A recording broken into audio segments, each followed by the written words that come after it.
for a crime they didn't commit. My ex destroyed me emotionally. They cheated on me, lied to me, and left me for someone else. I was heartbroken, but I didn't just want to move on. I wanted them to suffer like I did. I spent weeks planning my revenge. I stole a few expensive items from a local store, jewelry, electronics, things that would look convincing. Then I planted them in my ex's car, carefully hiding them in the trunk and under the seats. Next, I called the police anonymously, tipping them off about a suspicious vehicle parked in their driveway. When they searched the car, they found the stolen goods. My ex was arrested on the spot. The fallout was immediate. They lost their job, their new partner left them, and their reputation was ruined. At first, I felt a sick sense of satisfaction. But now, every time I see their mugshot in the news or hear about their struggles, I feel a knot in my stomach. Did I go too far? Maybe, but part of me still thinks they deserved it. I sabotaged my friend's dream job because they betrayed me. My best friend and I had always dreamed of starting our own business. We spent years brainstorming ideas, and I came up with a concept I was truly proud of, a sustainable fashion brand. But when I shared it with them, they stole it. They presented my idea as their own to a major company and landed their dream job. I was furious and felt completely betrayed. So I got my revenge. I created a fake email account and sent their employer fabricated evidence of plagiarism and unethical behavior. I even forged documents to make it look like they had stolen other ideas in the past. The company launched an investigation, and my friend was fired on the spot. Their career was ruined, and they couldn't find work in the industry. I burned down my boss's vacation home after they fired me unfairly. My boss fired me for something I didn't do. They accused me of stealing from the company, but it was a setup. I lost everything: my income, my apartment, my dignity. I was furious and wanted them to feel the same loss I felt. So I waited until they were on vacation and set fire to their lake house. I made sure no one was inside, but I wanted them to lose something they loved. The fire destroyed everything: photos, heirlooms, memories. The news coverage was intense, and my boss was devastated. Now, every time I see the charred remains of the house on the news, I feel a mix of satisfaction and guilt. Did I go too far? Maybe, but part of me still thinks they deserved it. I exposed my sister's affair to ruin her perfect life. My sister had everything: a loving husband, a beautiful home, and a successful career. Meanwhile, I was struggling to make ends meet. I couldn't stand how perfect her life seemed. When I found out she was having an affair, I didn't hesitate. I sent anonymous messages to her husband, her boss, and even her friends. I included photos, texts, and receipts to make sure everyone believed me. Her life fell apart overnight. Her husband left her, she lost her job, and her friends turned their backs on her. At first, I felt vindicated, but now every time I see her crying on social media, I feel hollow. Was it worth it? I stole my rival's identity to destroy their reputation. My rival in college always seemed to have it all: grades, friends, opportunities. I was jealous and wanted to take them down. So I stole their identity online. I created fake social media accounts in their name and posted offensive content. I even sent threatening messages to professors and classmates, making it look like they were unstable and dangerous. They were expelled, and their reputation was ruined. At first, I felt powerful, but now every time I see their name, I feel sick.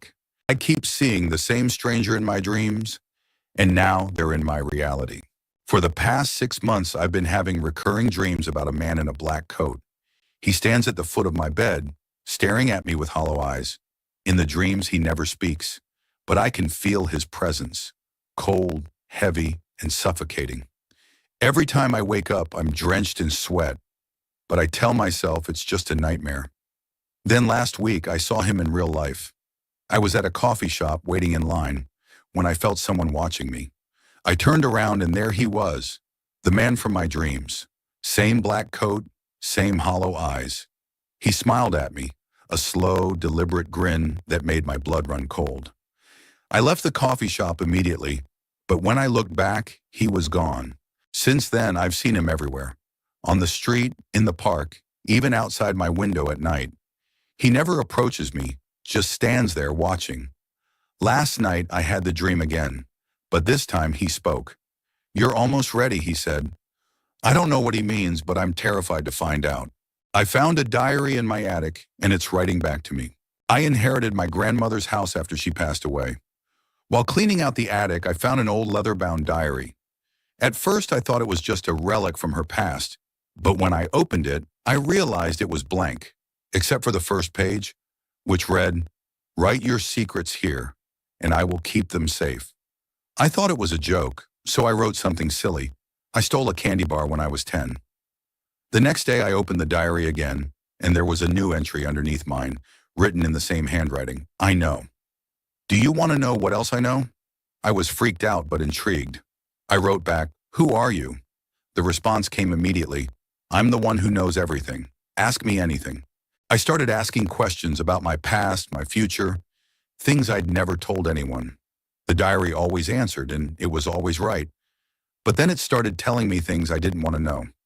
Your best friend is lying to you. Your mother never loved you. You're going to die soon. I tried to burn the diary, but it wouldn't catch fire. I threw it in the river, but it was back on my doorstep the next morning. Now it writes to me on its own. The last entry said, "You can't escape me. I'm part of you now. I accidentally summoned something, and now it's following me." I've always been fascinated by the occult, so when I found an old book of rituals at a flea market, I couldn't resist. The book was written in a language I didn't understand, but there were illustrations, candles, symbols, and incantations. I decided to try one, thinking it was just a game. I followed the instructions carefully, lit the candles, drew the symbols, and recited the words. At first, nothing happened. I laughed it off and went to bed. That's when the nightmares started. I dreamt of a shadowy figure standing in the corner of my room, watching me. When I woke up, I could still feel its presence. Over the next few days, strange things began to happen. Objects moving on their own, whispers in the dark, cold spots in my apartment. Then I saw it. I was brushing my teeth when I caught a glimpse of something in the mirror behind me. It was tall, with long, spindly limbs, and a face that seemed to shift and change. I turned around, but there was nothing there. Now it follows me everywhere. I see it in reflections in the corner of my eye, even in my dreams. It doesn't speak, but I can feel its intentions. It wants something from me, and I don't know how much longer I can resist. I swear my neighbor is a serial killer, but I can't prove it. My neighbor, Mr. Thompson, is the nicest guy on the block. He's always smiling, always willing to lend a hand. But something about him feels off. It started with the noises. Late at night, I'd hear strange sounds coming from his basement. Thuds, scraping, and sometimes what sounded like muffled screams. I told myself it was just my imagination, but then I saw him dragging a large, heavy bag to his car one night. He looked up and caught me watching. He smiled and waved, but his eyes were cold. I tried to convince myself it was nothing, but the pieces kept adding up. The way he always seemed to be watching me. The way his garden was always freshly dug up. The way he never had visitors, except for the occasional stranger who never seemed to leave. I called the police once, but they found nothing. Mr. Thompson even invited them in for coffee, and they came out laughing, saying he was a great guy. Now I'm too scared to do anything. I keep my curtains closed and my doors locked, but I can't shake the feeling that he knows I'm on to him. Last night I found a note slipped under my door. Mind your own business. I've been having visions of my own death, and they're coming true. It started a month ago. I had a vivid dream of myself drowning. I could feel the water filling my lungs, the panic as I struggled to breathe. When I woke up, I was gasping for air. A week later, I was at the beach with friends. I waded into the water, and suddenly a strong current pulled me under. I fought to surface, but it was like the dream. I couldn't breathe. My friends saved me, but I couldn't stop shaking. Then I had another dream. This time I was in a car crash. I saw the headlights coming straight at me, felt the impact, and woke up screaming. 2 days later, I was driving home when a truck ran a red light and T-boned my car. I walked away with minor injuries, but the crash was exactly like my dream. Now I'm having more visions, each one more horrifying than the last. A fall from a great height, a fire, a knife in the dark. I don't know how much time I have left, but I'm starting to think these aren't just dreams. They're warnings, and I'm running out of time. I let my brother take the blame for my crime, and now he's in prison. It was supposed to be a fun night. My brother and I went to a party, and things got out of hand. I was drunk, angry, and stupid. A guy at the party started mouthing off to me, and I snapped. I grabbed a bottle and swung it at his head without thinking. He went down instantly, blood pooling around him. My brother was there. He saw everything. He grabbed me and told me to run. I did. I left him there, standing over the body. When the police came, he confessed. He said it was self-defense, but the evidence didn't add up. They didn't believe him. I was too scared to come forward. I told myself he'd get a lighter sentence, that he'd be okay, but he wasn't. He got life. Now I visit him every month. He sits behind that glass, looking more broken every time. He tells me he's fine, that he's adjusting, but I see the truth in his eyes. He's not fine. He's dying in there, and it's all my fault. Last visit, he said something that shattered me. "I'd do it again, you know. You're my brother. I don't deserve him. I don't deserve to live while he rots in there. But I'm too much of a coward to tell the truth. I faked my own death to escape my life, and now I'm watching my family grieve. I was drowning. The debt collectors were calling nonstop. My wife and I were fighting every day, and I couldn't take anymore. I felt like a failure, like I was suffocating under the weight of my own mistakes. So I did the unthinkable. I staged my death. I left my car by a cliff, planted some blood in torn clothing, and disappeared. I moved to another state, changed my name, and started over. But I couldn't stay away.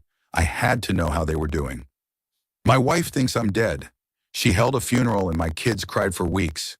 My youngest still sleeps with my old shirt because it smells like me. Every time I see them, I want to scream the truth, but I can't. Last week, I saw my wife at the grocery store. She looked so tired, so broken. She didn't recognize me, but I recognized her. She was wearing the necklace I gave her on our anniversary. I followed her home just to make sure she was okay. But she's not.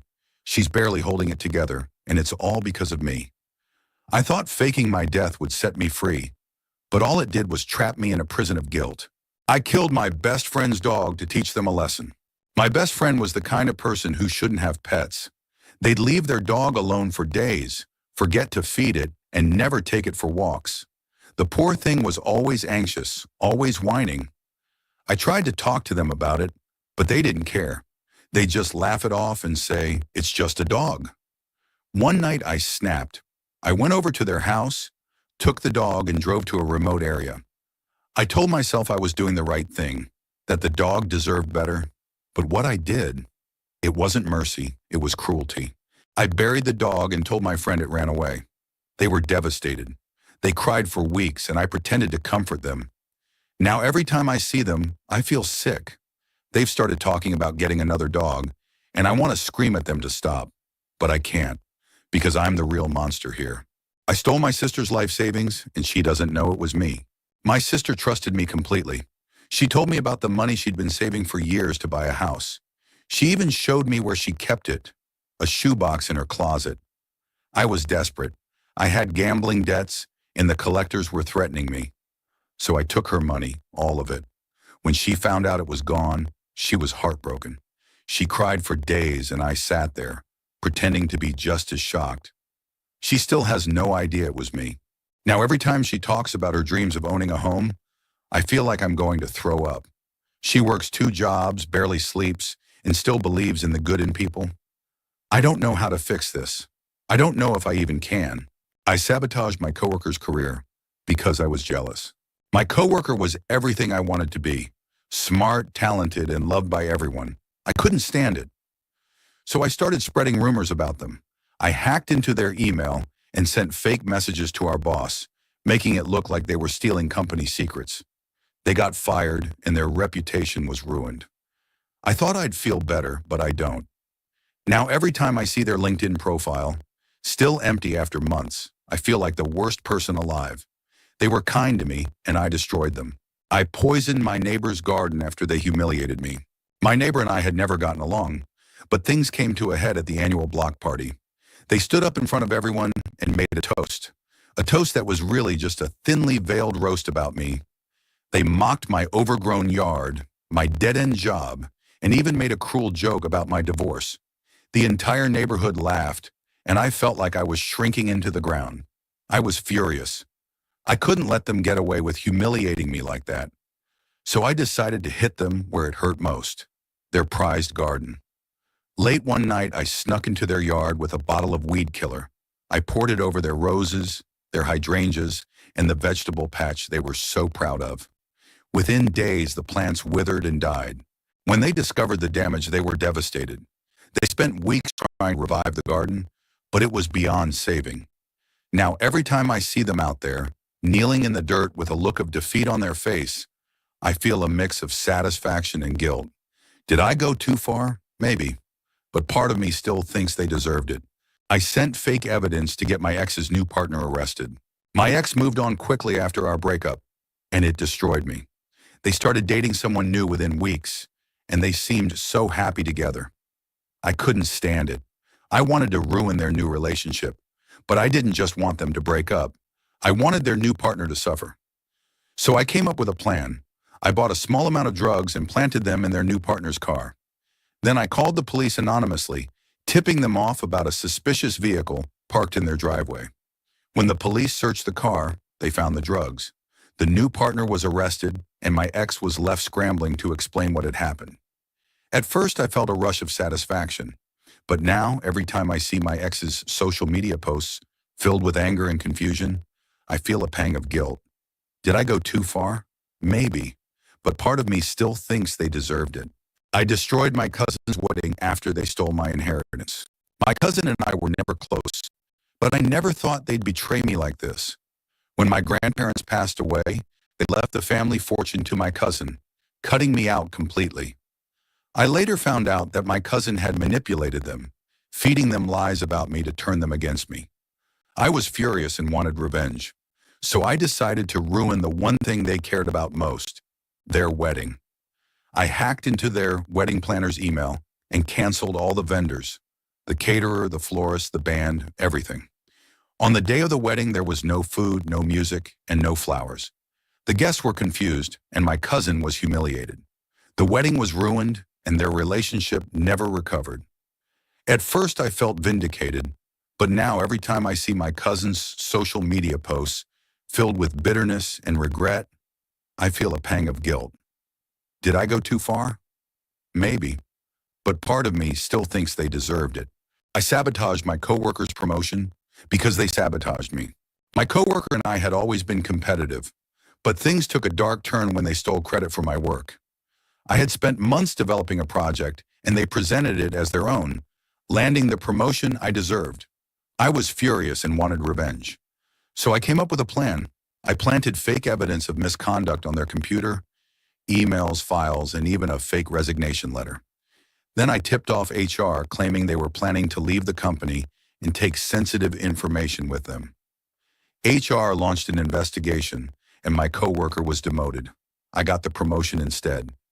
At first, I felt triumphant, but now every time I see them at work, their shoulders slumped, their confidence shattered, I feel a pang of guilt. Did I go too far? Maybe, but part of me still thinks they deserved it. I ruined my ex's new relationship by pretending to be pregnant.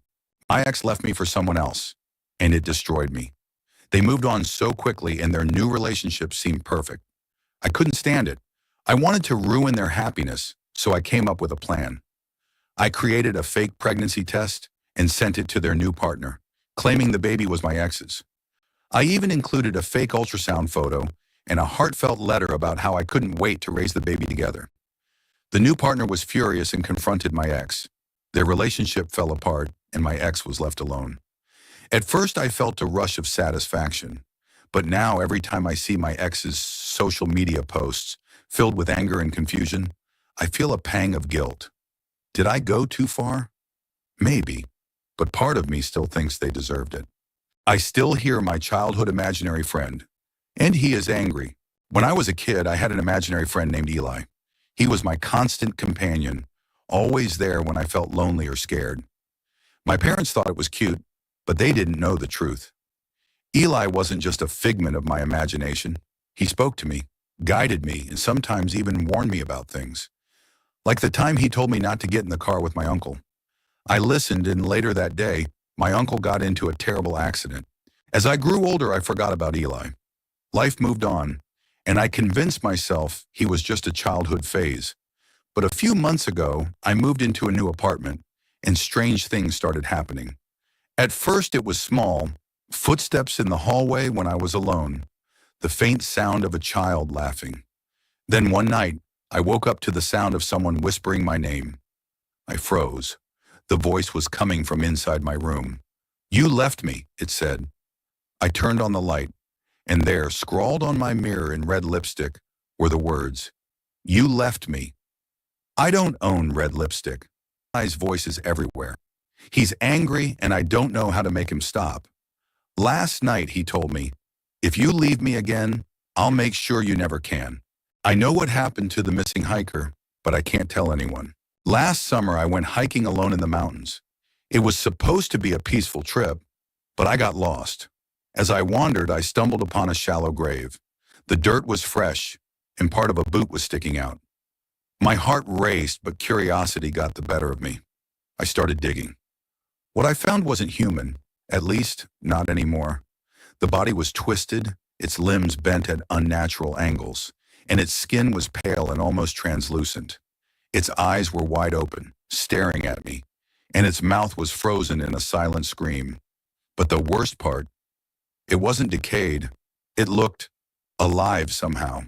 I covered it back up and ran. When I finally found my way back to civilization, I saw a missing persons poster for a hiker who had disappeared a week earlier.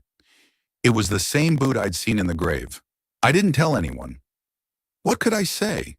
That I found a body that wasn't quite dead, that something about it felt wrong, like it wasn't supposed to be there? But now I keep having nightmares about that thing in the grave, and sometimes when I'm alone, I hear footsteps behind me. I've been pretending to be my twin brother for the past 10 years. My twin brother Alex died in a car accident 10 years ago. We were identical in every way. Looks, voice, even our mannerisms. When he died, I couldn't handle the grief. Our family was shattered, especially his fiancée, Emily. She was inconsolable. One day I looked in the mirror and realized I could be him. I started dressing like Alex, talking like him, even adopting his habits. At first it was just to comfort our parents, but then Emily reached out to me. She thought